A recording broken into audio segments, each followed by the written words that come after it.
Good afternoon, everyone, and welcome to our final session of the summit.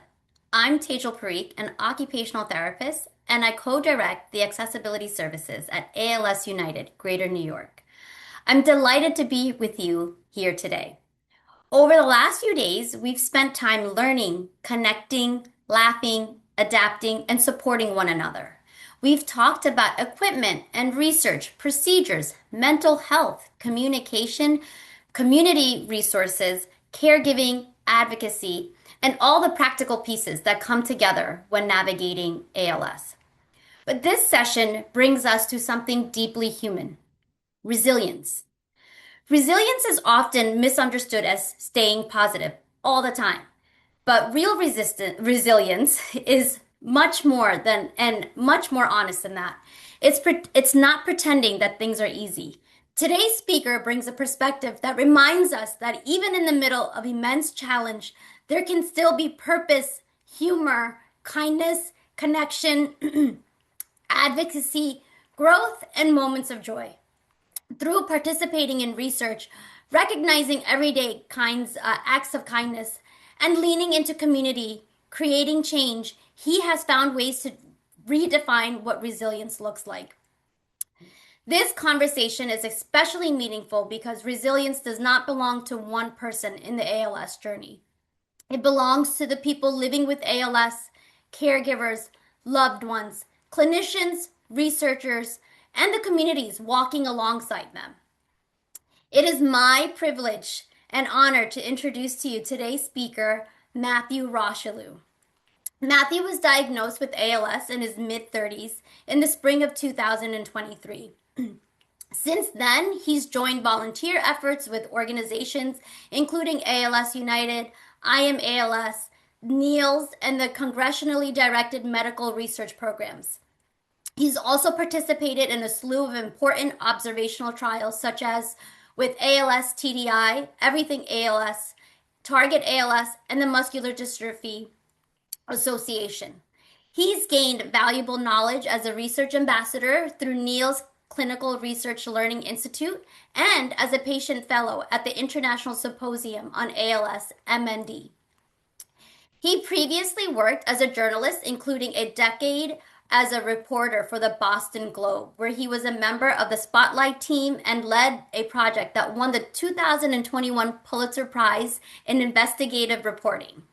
He lives in New York City with his wife, Jackie.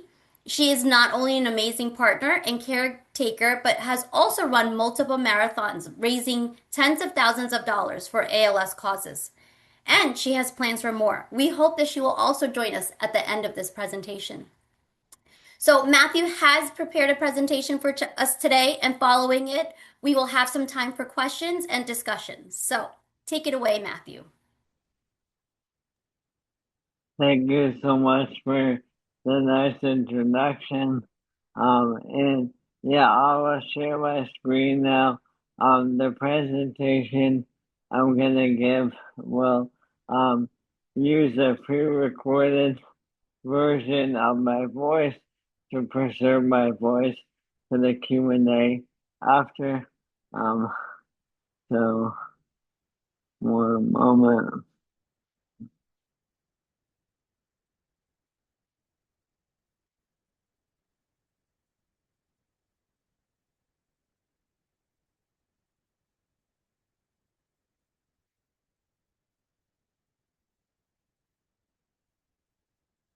Thank you to the amazing team at ALS United Greater New York for all the help that you have provided to me and my wife over the past few years and for inviting me to speak today. I appreciate all of you for your time and attention. One quick disclaimer.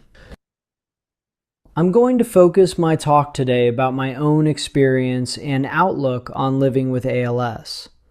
I know everyone's journey with this disease is so different, so I highly doubt that my story and perspective will perfectly match anyone else's listening. But I hope at least some of this is relatable and resonates with you. And I look forward to the Q&A portion of this to hear your reaction and about your experiences. Okay, so I think we can all agree that we all want nothing more than an end to ALS. And until that day comes, a much better quality of life for all of those impacted by the disease. I applaud all of the advocates, organizations, and medical professionals working so hard every day to make that happen. ALS is awful in so many ways, and the suffering it causes spreads far beyond the diagnosed individual. But in my experience living with the disease for more than 3 years, I have also found there are some upsides to this situation. Today, I want to discuss 3 aspects of this journey that have kept me feeling grateful, inspired, and motivated. ALS has caused me mental and physical anguish I could have never imagined. But at the same time, it has led me to discover positivity, hope, and opportunity in ways unique to anything I felt prior to this disease. I'll delve into each of these areas, positivity, hope, and opportunity, a bit more to explain what I mean. And you should know that there is definitely some overlap among these 3. So first up, positivity. There are a multitude of ways I've experienced new or enhanced types of positivity since my diagnosis. Today, I'll discuss a few that stand out. One form of positivity has come from acts of kindness from others. To describe this more, what I will read next comes from a first-person article I wrote for the newspapers I worked for shortly before I went on disability leave in January. If you want to read the full article, at the end of this presentation, I will share a couple of links. I'll also share my email address. If you hit paywalls, message me and I can help. Okay, so here's what I wrote in the article. My progressing disabilities have given me a front row view of constant acts of human kindness and compassion. Even minor gestures have profoundly impacted me, and they've come from virtually every type of person I interact with regularly. First, there are the strangers. A common stereotype about New York City is that everyone is too focused on themselves, in too much of a hurry to even notice someone who needs a hand. I've had a much different experience. Countless strangers, many of whom said they thought my slowed gait, leg brace, and cane were the result of a mild injury or recent surgery, have gone out of their way to help me stay upright on uneven sidewalks, navigate steep curb cuts, ride safely on bumpy trains, and shield me from cars when I couldn't beat crosswalk countdown clocks. They often offered words of encouragement, well wishes, and blessings. 2 winters ago, when I transitioned to a walker and could no longer maneuver the stairs of my local subway stop, I began using the city's ferry system. Staff and passengers alike would lock arms with me to keep me balanced while I hesitantly traversed the wobbly floating docks. Rideshare and taxi drivers, along with staff from my apartment building, have patiently helped load me and my assistive equipment into and out of vehicles. I've fallen dozens of times on streets, sidewalks, ferries, subway platforms, and in public hallways and bathrooms. Each time, multiple people surrounded me within seconds, lifting me back to my feet. In some cases, strangers even cleaned and bandaged my bloody scrapes. On multiple occasions, people have caught me mid-fall, including once when I nearly fell backwards into traffic on 42nd Street. As I've increasingly used a power wheelchair to get around safely, passers-by have stopped to hold doors open for me, to pick up items that slipped from my weakening grip, and to push elevator buttons my fingers strained to reach and press. One rainy evening, a man ran up alongside to hold an umbrella over me and my power chair as we made our way down a Manhattan sidewalk. Few, if any, of these individuals knew the severity of my disease before they acted. Each encounter has been special, lifting my spirits, filling me with gratitude. Then there are fellow people living with ALS and caregivers I've met along the way. I've watched so many people living with ALS, their families, friends, and others selflessly volunteer their time to advocate for care and research improvements, knowing much of what they're fighting for is unlikely to directly benefit them in their lifetime. Many have already lost a loved one to the disease. There is also my medical team. The small army of specialty nurses and doctors, neurologists, pulmonologists, dietitians, orthotists, home health aides, wheelchair technicians, and physical, occupational, respiratory, speech, and mental health therapists who care for me leaves me in awe. Unlike most individuals in the ALS community, they decided to join the cause entirely by choice. They're brilliant and could have chosen many other career paths. Who would dedicate their life's work to a disease that's so relentlessly cruel and seemingly hopeless? Finally, there are my loved ones. Those closest to me, colleagues, friends, and family. They have always loved and cared for me, but now it's on another level. This is most evident with my wife, Jackie. Every day, my wife prepares meals and medicines and handles all the household chores. She cuts my hair and trims my nails. She helps me get dressed. The list is endless. She's participated in multiple ALS studies, including undergoing a spinal tap. She's raised tens of thousands of dollars for research by running marathons. Just after climbing Heartbreak Hill in Boston, she was interviewed mid-race live on TV and had the wherewithal to ask viewers to support efforts to end the disease. She helped me through a panic attack the first time I learned I might have ALS. She spent a long night in a stiff ER chair after I cracked my head during a fall in our apartment. She makes me feel safe, overwhelmed with love, and indescribably happy.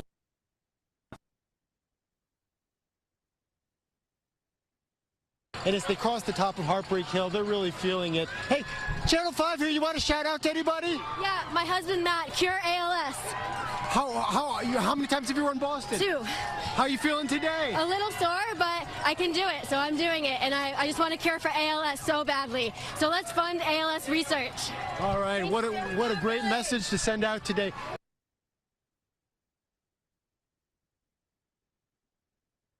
Beyond acts of kindness from others, my ALS journey has also led me to learn about a more positive way of thinking about and framing this situation.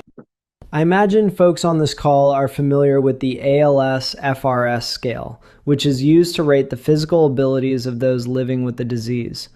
There are 12 questions asking about how well you walk, use your hands, swallow, speak, breathe, and so on.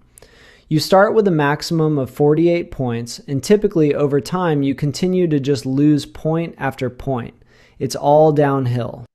But from watching various ALS expert talk webinars, including many references by Dr. Richard Bedlack from Duke, I heard about another tool for measuring the disease's impact in a very different way. Developed several years ago by a pediatrician named Dr. James Plews Ogan and his wife Dr. Margaret Plews Ogan while he was living with and before he passed from ALS. It's called the ALS Turbocharged Living Scale, or ALS-TLS. It also features 12 questions and a top score of 48 points. But it focuses on the very important parts of a person that are often not negatively impacted by ALS, and many people with the disease actually improve in these areas.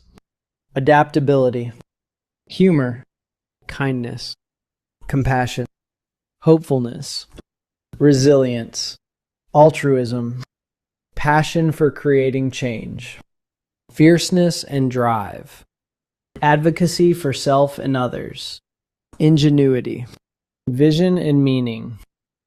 I've lost a lot physically from ALS, about 18 points and counting on the ALS FRS.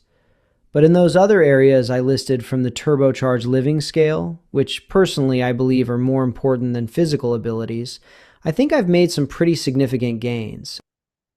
One other positive aspect of this terminal diagnosis is that it gives me a wake-up call, a constant reminder of how precious good health and life itself is, which makes me more motivated to not put things off. As a journalist, I spoke to many grieving people who lost loved ones in an instant.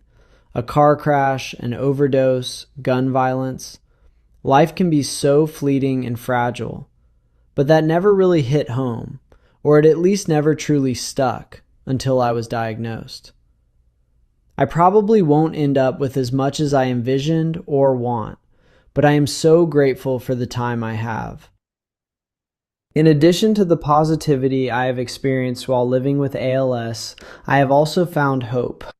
And this is also where I start to feel there is overlap. For me, the positive experiences I just explained help fuel the hope I feel. But there are other reasons for my hopefulness. I've listened to hundreds of hours of expert webinars and podcasts, on double speed of course, about ALS and skimmed hundreds of scientific papers and press releases. I don't pretend to understand all of the science. Much of it goes over my head. But I think I do a decent job of grabbing the main takeaways, and I feel quite confident that there will finally be major and meaningful strides in treatment and care for ALS in the not-too-distant future. I'm not sure if these advancements will come in my lifetime, and even if they do, whether I will be too far progressed or not the right fit to benefit. Still, I'm excited and hopeful about what has happened in just the few short years since my diagnosis. The biggest home run has been the development of tofersen, which has shown the ability to significantly slow and in some cases halt or even reverse some progression for people with the SOD1 genetic mutation. This treatment is something called an antisense oligonucleotide, or ASO. I honestly don't know what that means, but I know scientists are excited about using the technology to treat other types of ALS and other diseases. And my understanding is it has also yielded positive results in treating another rare genetic form of ALS caused by mutation of the FUS gene. If this ASO technology can work as well as some scientists hope, it could be a game changer, at least for those with ALS caused by known genetic mutations, including to potentially prevent symptoms from ever developing in known gene carriers. And more good news on this front. Researchers continue to find more and more genetic causes for the disease. For those like myself with no known genetic cause or sporadic ALS, significant discoveries have been made in recent years to better understand problems with a protein called TDP43, which is seen in 97% of ALS cases. TDP43 problems can now be detected and measured in blood drawn from people living with ALS rather than having to wait until after a person has died. That could be a critical biomarker for a host of ongoing trials targeting TDP43. Another relatively novel biomarker that has shown tremendous potential for determining, with greater speed and certainty, whether experimental drugs work or not is called neurofilament light chain, or NFL. In addition to advancements with treatments, there have been exciting new results from experiments with brain-computer interface, or BCI, technology, which has allowed people living with ALS to regain the ability to communicate and perform other daily functions independently using only their thoughts. And the voice you are hearing now, using software from a company called 11 Labs, features new and constantly improving AI technology that has allowed people with ALS to regain their voice with greater precision and authenticity, and at no cost. All of this remarkable scientific advancement is of course fueled by money. Unfortunately, by far, the single largest source of funding for ALS research, the U.S. federal government, increased its contribution to the cause this year to the highest level ever, even amid significant cuts to other scientific and medical research. That increase is a direct result of all of the incredible work the advocacy community has done to continue to raise awareness and push for progress. And more ALS organizations are uniting forces to promote positive change. So all of this gives me hope. And there is actually some ongoing research to explore whether having hope while dealing with ALS may improve outcomes and quality of life. Finally, I want to talk about what has probably been the most significant upside I have experienced from having ALS, and something that overlaps with the feelings of positivity and hope, and that is opportunity. For me, one of the most important things in life, and something that makes me feel fulfilled and happy, is knowing that I've made, or at least tried to make, a positive impact on the world, no matter how big or small. ALS has given me so many new ways to contribute and give back, to have profound purpose and meaning despite all my physical limitations. With ALS, there are so many opportunities to make positive and lasting change for future generations, so they won't have to endure as painful a journey as the disease poses today, and hopefully someday to end ALS altogether. With relatively small sacrifices of time and energy, and with zero scientific or medical expertise, I've found ways to join volunteer advocacy efforts to raise awareness and support for fighting ALS. I've also participated in dozens of observational trials, sharing key information about myself and my ALS progression, which provides researchers with valuable data to help better understand and treat ALS in the future. The studies also sometimes provide you and your doctor with important insights about your own progression, helping you to stay ahead of changes, and sometimes you get modest compensation. Some of these studies involved moving my arms, legs, hands, breathing into a spirometer, and/or speaking. Others were online surveys. Most were done from the comfort of my home and on my own schedule. Some were fun, games on an iPad, remotely controlling a robot that can assist with grabbing and carrying objects, and wearing a helmet designed to allow people to drive power wheelchairs with their thoughts. Donations of spinal fluid, skin biopsies, and other specimens sometimes involved a bit more effort or in-person office visits, but it always felt well worth it to me to be able to contribute to scientific advances. One recurring study involves virtually no effort. A phlebotomist comes to your home every few months to draw several vials of blood. You can relax in your power wheelchair, watch TV, and it will be over in minutes. The blood is a gold mine for researchers trying desperately to unlock new treatments and a cure. Perhaps the research I'm contributing to will someday circle around to benefit me. I've seen a few studies published that I'm pretty sure included my data, though obviously for privacy reasons, there's no public credit given to me to let me know for certain. Odds are, unfortunately, most of the discoveries these studies yield will not benefit me before I die. But I'm fine with that because I know it's for a greater purpose, and it certainly boosts my turbocharged living scale score. I hope ALS is completely cured in my lifetime. I know realistically the odds are not great, but even so, that will mean one more incredible opportunity.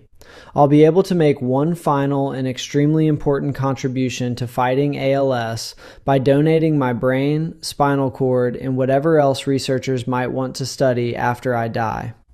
Those donations will be used by scientists in a variety of critical studies, likely for years. To me, that is pretty cool. How many people get to give back in such a meaningful way well after their death? ALS will have defeated me physically, but my mind will haunt it from the grave. So that's enough for me. I want to thank you for your time and attention. And now I would love to hear from you all about any feedback, comments, questions, and your own experiences. Wow, Matt, thank you. That was remarkable. Thank you so much for sharing your experience with us today. And we really do appreciate your honesty and your positivity, your perspective, and for reminding us that resilience can really coexist with these challenges, right? And that hope and hardship can exist in the same place. So really, thank you for that. That was wonderful. I'm going to be monitoring the chats in the meanwhile, but a couple of things. You know, there's a lot of different people who are on this chat that have been newly diagnosed or that have been on this journey and have some experience knowledge. But, what would you say to someone that is newly diagnosed who feels that overwhelmed or scared or uncertain about the future? What would you say? Yeah, that's a really good question. I would say, I think, first of all, if you're newly diagnosed and feeling like those feelings you mentioned, overwhelmed and scared, those are totally valid. I certainly felt those when I was newly diagnosed, and Mm-hmm. also I still feel those things um, occasionally as the disease progresses. Sure. As there are new milestones, if you will, in the disease, new changes that I experience, you get reminded of those feelings of being overwhelmed, uncertain about what's going to happen, scared. Um, but there's a few things that I try to do that help me. I don't know if this will help others. Like I said at the beginning of the talk, but hopefully some of this is relatable.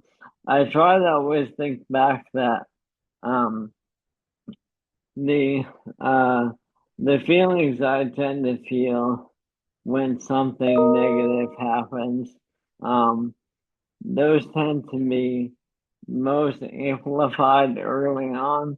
So as time goes on, you start to adjust and uh, adapt and get used to the change. Um, so know that in time, uh, you will be able to adjust to a new normal and be able to find your kind of peace and center again. I think you'll be surprised at how resilient you are. I see so many resilient people in this community. And I can't speak for others, but I know for myself, I don't think I ever envisioned I would be able to deal with a disease like this, but somehow I kind of figure out a way. Um, and a couple of other things I would say, um, this may not be for everyone, but I always think about things could always be worse. Maybe people didn't agree or feel that way, but the ALS is a very terrible disease. But I do believe, or at least try to tell myself, it could always be worse, and somehow that brings me comfort. And also to know there is still a lot of joy. So if you're new on this journey, um, it may look like dark, sad days ahead.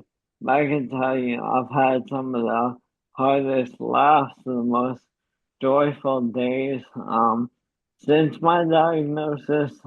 So there's absolutely still moments, days, weeks of, just fun and joy. Yeah, Um, and the great. last thing I'd say is that you're not alone. All the folks here, ALS United in New York, and all the other organizations out there, there's a whole massive community of people in the ALS world that are here to help. So lean into that help because you will definitely need it and you will benefit from it. And you can also help others. I totally agree. Thank you for that, Matt. I think community is everything. Just a quick programming note, Matt, can you unshare your screen? Sure. Thank you. So, yeah, you made some really great points, and I think that's some really great advice, not only for newly diagnosed, but even just in general. Sometimes we do need that reminder, right, of how to shift your perspective, like you mentioned earlier. Also, I've known you for quite a bit of time. I've been fortunate to know you, and you are an avid traveler. But for those of the people that are on the call today and in our greater New York area, I would love to know what's been your favorite New York City adventure? Because I know that some of these that traveling and getting out in the community has really boosted how you feel and has boosted your mood. So, what's been your favorite New York City adventure and what's been the most accessible, or if you've had any trouble with some accessibility in the city? Tell us a little bit about that. Yeah, absolutely.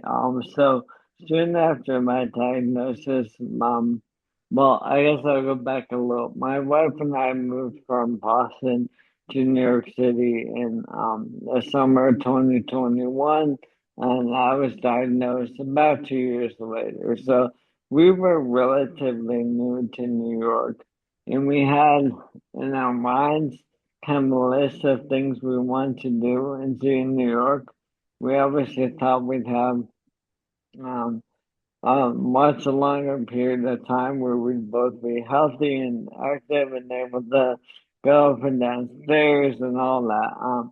But once we got the diagnosis, it kind of kicked into high gear to go do a bunch of things we wanted to do. Some were kind of touristy, if you will.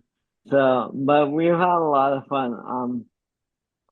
Uh, Beyond traveling outside New York, but in New York, it's an endless amount of things to do.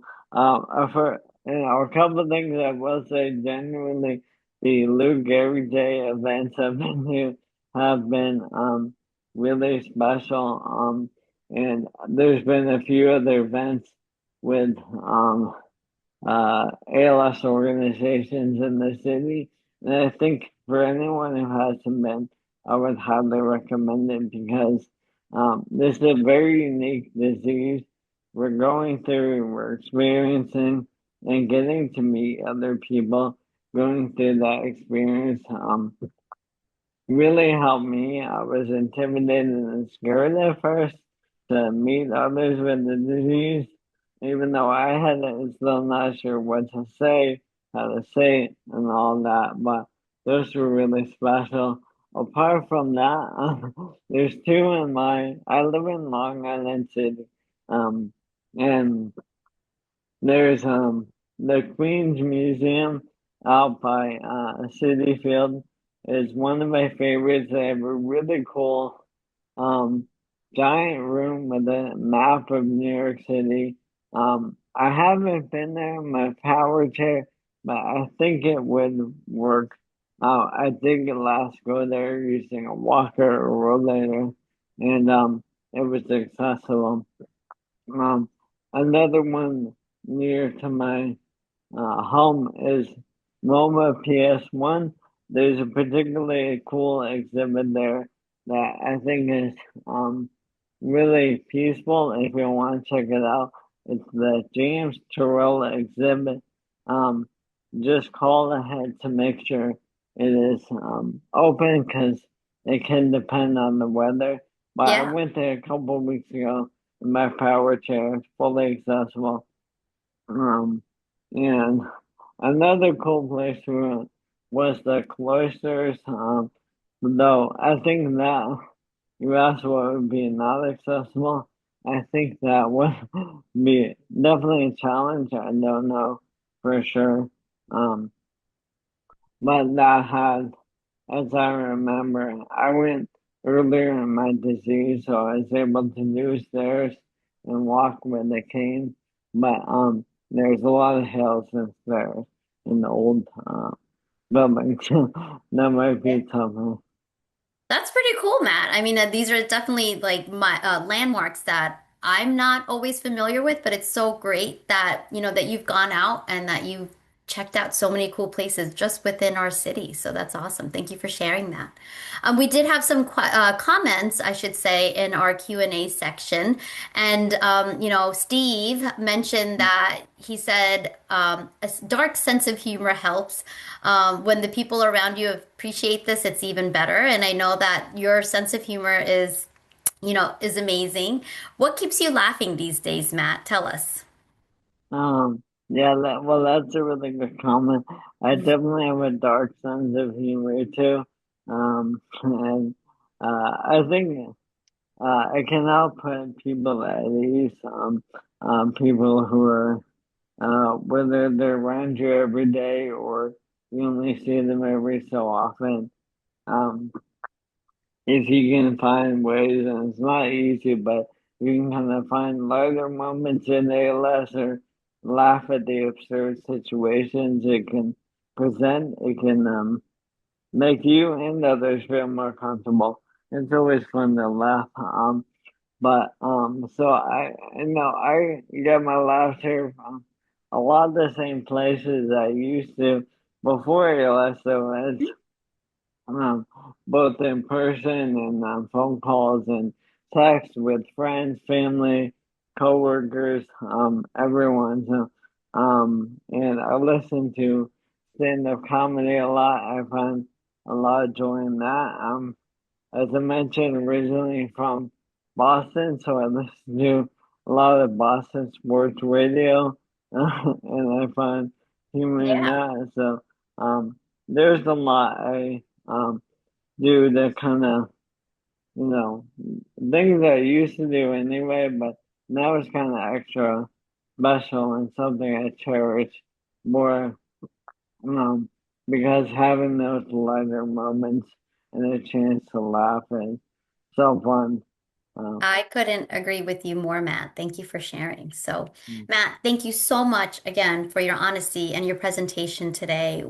I know that everyone here is very appreciative of not only your perspective, but everything that you've done to give back to the ALS community and to Jackie as well. It means so much to all of us and to so many. So that Thank you. you're welcome. So that concludes our last session. And as we close this summit, I want to keep coming back to something that we've reflected in every session, this summit and every session and every shared story as well. And that is that nobody walks this journey alone. Today reminded us that resilience is not only about being fearless or unaffected, it's about continuing to show up for ourselves and our loved ones and for each other. It's found in the adaptations and the advocacy and caregiving and in the community. ALS changes many things, but it also reveals so much. The depth of human connection, the strength in the people that carry the strength, the compassion communities offer, and the impacts one person's story can have on others. So, thank you everyone for attending the past 3 days, 16 sessions, and more than 300 attendees. Thank you to the staff who moderated each session and to those in the planning committee who helped organize this information. The sessions have been recorded and they will be made available and viewable next week, both on the whova.com website and on the ALS United website as well, which will also be available on the YouTube channel. We will send out a notification when the recorded sessions are available for viewing. Thank you to our partnership with Her ALS Story for sharing some meaningful and honest conversations.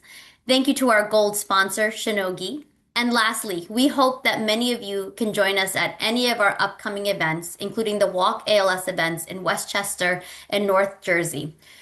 We also have two MLB events, the Lou Gehrig Day at Yankee Stadium on June 2nd and the ALS Awareness Day with the New York Mets on June 10th. Please visit our website, als-ny.org for more information on these events as well as for patient and caregiver support. Thank you all so much.